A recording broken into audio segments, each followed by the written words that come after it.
Her family and her hometown community remembering Rita tonight as the mystery behind her murder is finally solved. NBC5's Carolyn Sistrian is live in the newsroom with reaction from Rita's family and one of her students at Milton Elementary. Carolyn? Yeah, Brian, Alice, many say they'd given up hope that they'd even ever find an answer. And now that this chapter is closed, those who love Rita remain committed to keeping her memory alive. This continued down, and we were like the first classroom on the right.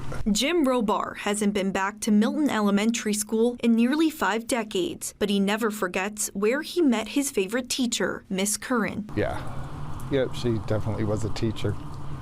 Yes, she was. The patience and the knowledge that she had. Rita Curran, the 24-year-old killed inside her Burlington apartment back in July of 1971. For her life to be taken like that it hurts. The case went cold until recently, announcing Tuesday that DNA from a cigarette butt found the man responsible, her upstairs neighbor, William DeRoos, who died in 1986. We now have 2 generations in our family that never knew her. The Curran family waiting for answers for more than 50 years. I pray to my parents and I pray to Rita.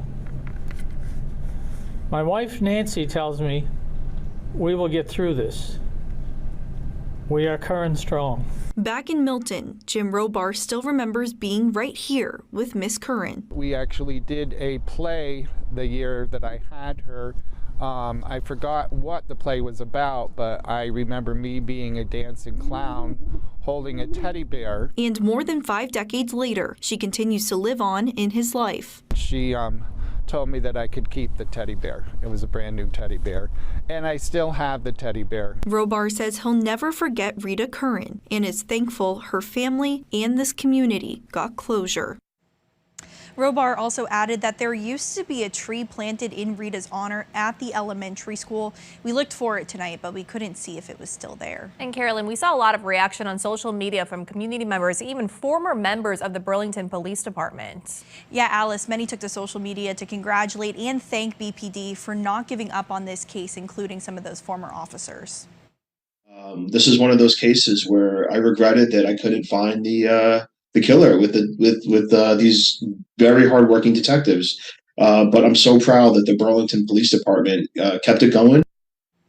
That is former Burlington Police Chief Brandon Del Pozo, who says he thought about the Rita Curran case ever since he left the BPD, but he emphasized how hard they worked before, during, and after his time in Burlington to make sure this day would happen. Brian, Alice, back to you.